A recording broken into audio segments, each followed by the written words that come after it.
Good morning সুপ্রিয় শিক্ষার্থীরা, আশা করি তোমরা ভালো আছো এবং তোমরা তোমাদের পড়াশোনা ঠিকভাবে চালিয়ে যাচ্ছ।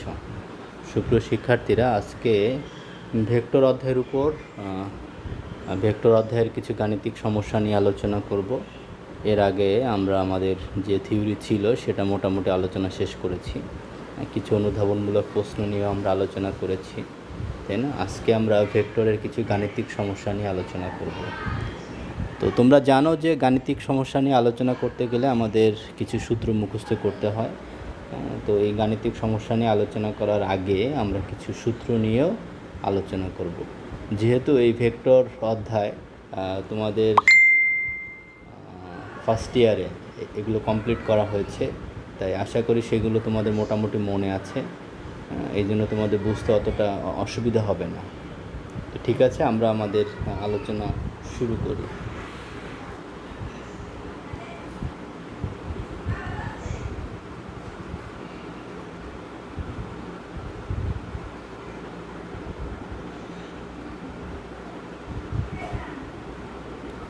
আমরা জানি যে ভেক্টর চিহ্ন, দুটি ভেক্টর আমরা জানি যে এ ও B, A dot B equal to কী লেখা যায়, এ বি কস থিটা। এভাবেও লেখা যায় বা এইভাবেও লেখা যায় যে এ ডট বি সমান সমান modulus A modulus B cos theta. এভাবেও লেখা যায়, অর্থাৎ এখানে থিটা হলো এ ও বি এর মধ্যবর্তী কোণ। দুটি ভেক্টর পরস্পর লম্ব হবে যদি কি হবে, দুটি ভেক্টর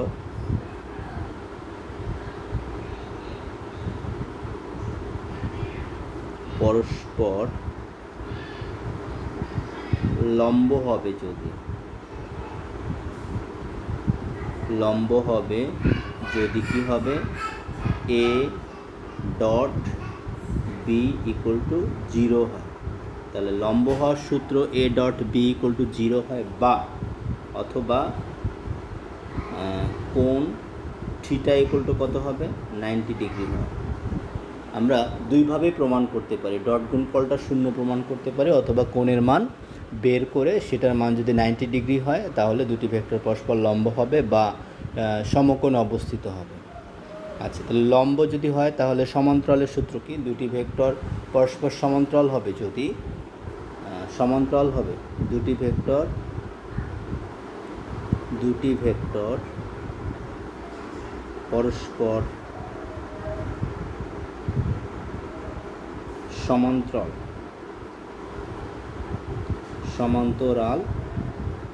হবে যদি কি হয়, এ ক্রস বি ইকুয়াল টু 0 হয়।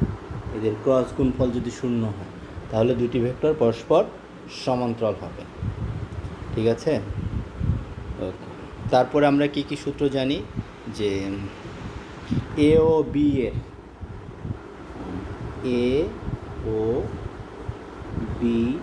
এর লম্ব সমতলে, এ ও বি এর লম্ব সমতলে একক ভেক্টর, এ ও বি এর লম্ব সমতলে একক ভেক্টর কি হবে, সমান সমান প্লাস মাইনাস, উপরে হবে এ ক্রস বি আর নিচে কি হবে, মডুলাস এ ক্রস বি।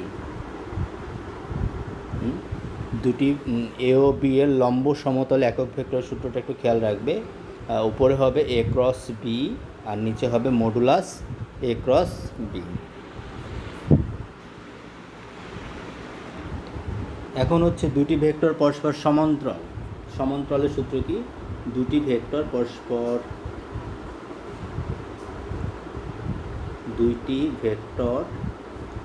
পরস্পর সমান্তরাল হবে যদি, কিভাবে হবে, যদি এ ক্রস বি ইকুয়াল টু কী হয়, সমান্তরাল হবে যদি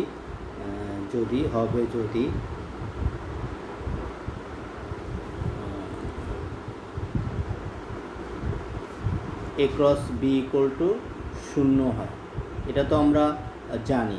আর সমান্তরাল তলে একক ভেক্টরটা কী হবে? সমান্তরাল তলে একক ভেক্টর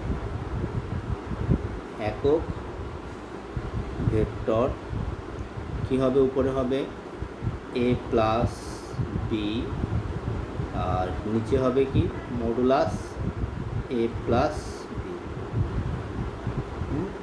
দুটি ভেক্টরের সমান্তরাল তলে একক ভেক্টর, আর দুটি ভেক্টর পরস্পর সমান্তরাল হবে যদি এ ক্রস বি ইকুয়াল টু 0 হয়।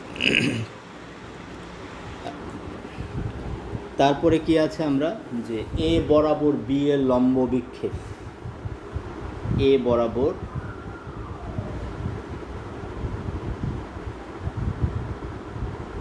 বি এর লম্ব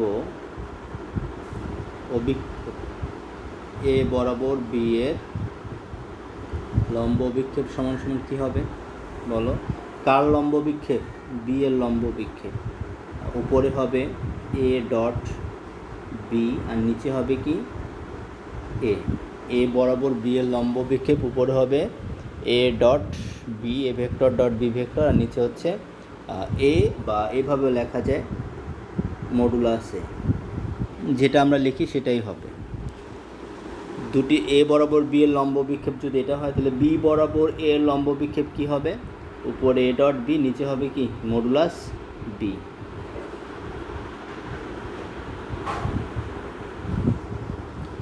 হ্যাঁ, এ ও বি সামান্তরিকের, এ ও বি সামান্তরিকের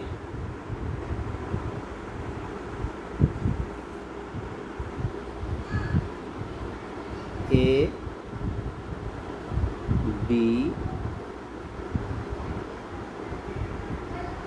সামান্তরিকের দুটি সন্নিহিত বাহু, এ ও বি সামান্তরিকের দুটি সন্নিহিত বাহু নির্দেশ করলে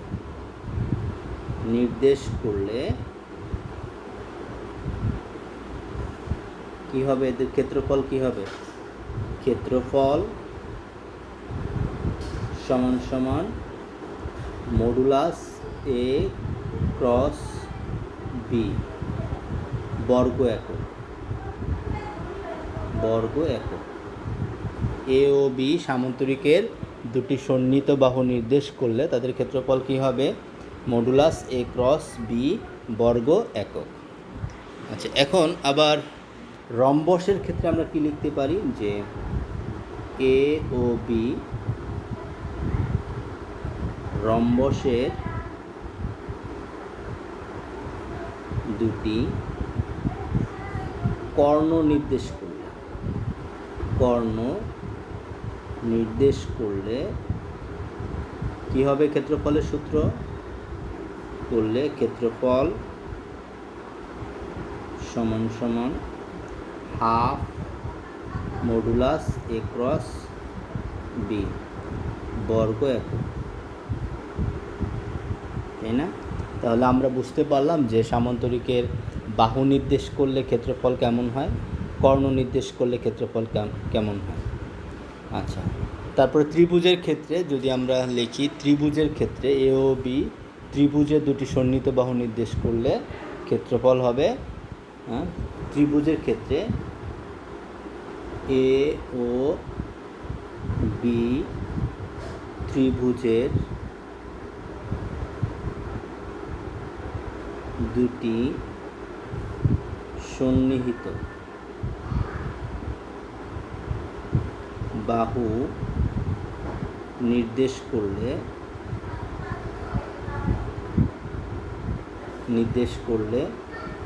ক্ষেত্রফল হবে half modulus A cross B. তার মানে আমরা দেখলাম যে কর্ণ নির্দেশ করলেও ক্ষেত্রফলের যে সূত্র ত্রিভুজের ক্ষেত্রে হ্যাঁ, সন্নিহিত বাহু নির্দেশ করলেও ক্ষেত্রফলের একই সূত্র। তো আমাদের ভেক্টরের জন্য আরও কিছু সূত্র রয়েছে, সেগুলো নিয়ে আমরা পরে আলোচনা করব। তো আজকে যে সূত্রগুলো নিয়ে আলোচনা করলাম এগুলো আগে তোমরা বাসায় ভালোভাবে দেখো। হ্যাঁ, তো এই সূত্রের মাধ্যমে আমরা আজকে কিছু গাণিতিক সমস্যার সমাধান করব।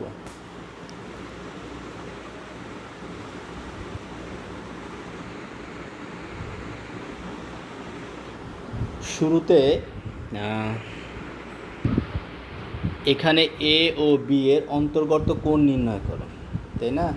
আমাদের প্রশ্নটা হলো যে এ ও বি এর অন্তর্গত কোণ নির্ণয় করো। তাহলে আমাদের শুরুতে দেখো দেওয়া আছে কি, যে এ ভেক্টর সমান সমান এটা দেওয়া আছে, এ ভেক্টর সমান সমান এর মান দেওয়া আছে, বি ভেক্টর সমান সমান এটা দেওয়া আছে।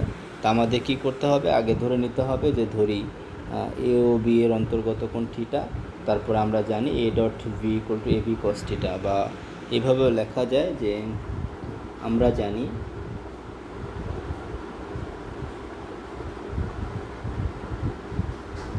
এ dot B equal to A B cos theta, বা কস থিটা ইকুয়াল টু কী হবে, উপরে হবে এ ডট বি আর নিচে কি হবে এ বি। তাহলে আমরা এ ও বি এর মান বসাবো উপরে, তাদের ডট গুণন করব, আর নিচে হচ্ছে যে এ ও বি এর মান বসাবো, তাই না? বা কী লিখতে পারি আমরা, বা কস থিটা ইকুয়াল টু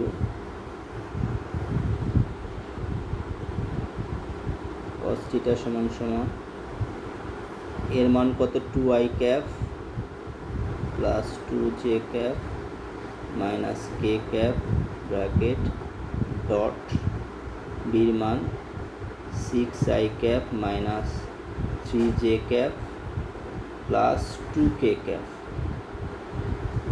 নিচে এর মানটা কি হবে, 2 square plus 2 square plus minus 1 square into তারপরের মানটা কি হবে, 6 square plus minus 3 square plus 2 square, বা কস থিটা ইকুয়াল টু কী হবে, উপর যদি আমরা ডট গুণন করি 6 আর 2 গুণ করলে কত হয় 12, তারপরে মাইনাস 6 3 দুগুণে 6, আর তারপরে কত মাইনাস 2, আর নিচে কত হয় 4 4 8 9, 9 এর রুট কত 3 ইন্টু এদিকে কত হয় 36 আর 4 40 49, 49 রুট কত 7, বা থিটা ইকুয়াল টু কী হবে কজ ইনভার্স অন, উপরে হয় কত 8 4 আর নিচে কত 21। এটাকে ক্যালকুলেটরের সাহায্যে বের করলে যে মান আসে, যত ডিগ্রি আসে, ওইটাই এ ও বি এর মধ্যবর্তী কোণ। ঠিক আছে, খুব সহজ অঙ্ক। অর্থাৎ আমরা যে সূত্রটা প্রথমে লিখেছিলাম যে আমরা জানি A dot B equal to কি এ বি কস থিটা। আচ্ছা, এরপরে দেখো আরও একটু অঙ্ক আছে, এবং এই অঙ্কটা স্লাইডে করে দেওয়া আছে, তোমরা একটু দেখে নাও। কস থিটা ইকুয়াল টু এটা, তাহলে আমরা এখানে লিখলাম, পরে মান বসাই দিলাম, ডট গুণন করলাম, 4 আসে, আর নিচে কত আসে 21, তাহলে আমরা ডিগ্রিতে নিলাম 79.01 ডিগ্রি।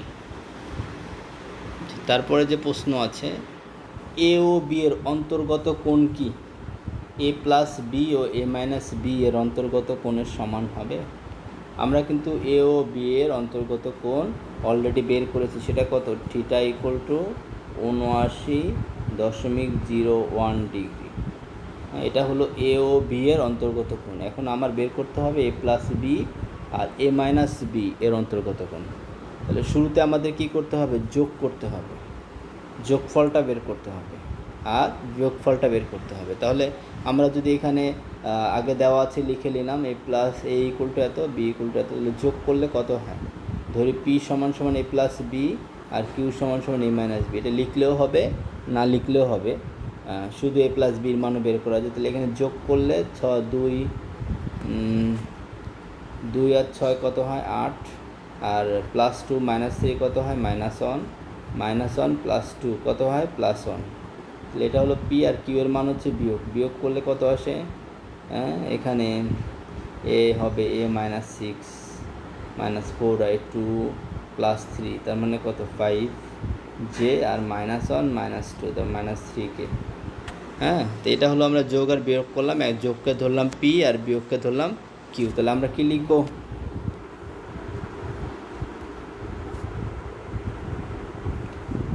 আমরা লিখব যে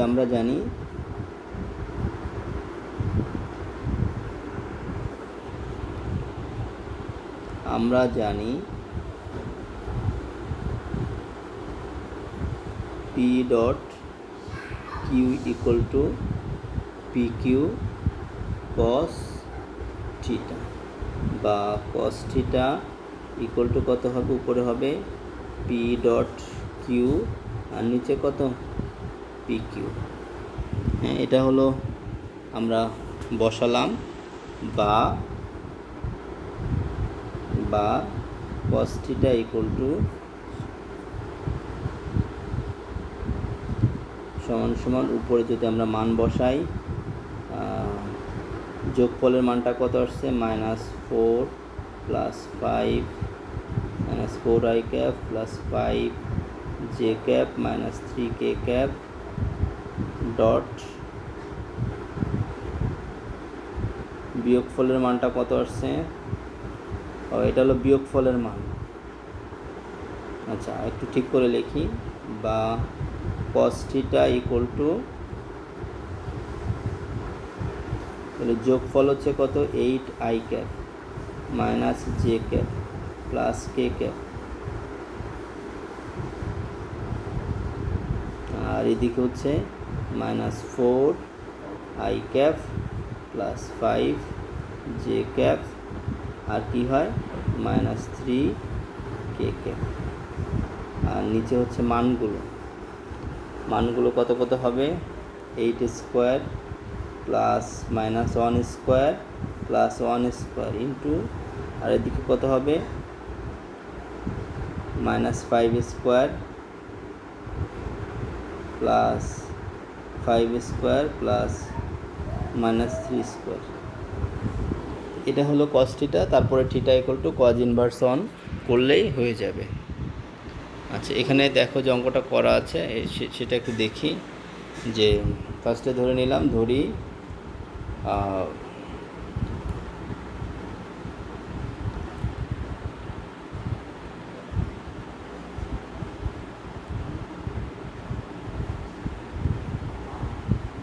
এখানে ধরি পি ও কিউ এর অন্তর্গত কোণ θ1, আমরা জানি P dot Q equal to P Q cos θ1 বা কস θ1 ইকুয়াল টু, তারপরে কী করলাম, এখানে মান বসিয়ে দিলাম।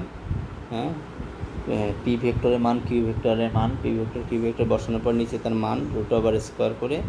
আচ্ছা, এখানে আসে উপরে 40, নিচে 66, √66 √50, যেটাকে যদি আমরা ডিগ্রিতে নিই তাহলে কী আসে 134.131 ডিগ্রি। 134.131 ডিগ্রি। আর এ ও বি এর মধ্যবর্তী কোণ যেটা 1 হতে পায় 79.01 ডিগ্রি। তাহলে দেখা গেল যে এ ও বি এর মধ্যবর্তী কোণের চেয়ে এ প্লাস বি এবং এ মাইনাস বি এর মধ্যবর্তী কোণ অনেক বড়, সমান নয়। ঠিক আছে, মধ্যবর্তী কোণ অনেক বড়, সমান নয়। তো এই ছিল আমাদের আজকের আলোচনা। আমরা আজকে কিছু সূত্র আলোচনা করলাম এবং এই সূত্রের আলোকে কিছু গাণিতিক সমস্যার সমাধান করলাম। তো সামনের ক্লাসে আরও কিছু সূত্র নিয়ে আলোচনা করব, আবার কিছু গাণিতিক সমস্যার সমাধানও করব। তোমরা একেবারেই সময় নষ্ট করবে না, বাসায় খুব ভালোভাবে তোমাদের পড়াশোনাগুলো চালিয়ে যাবে।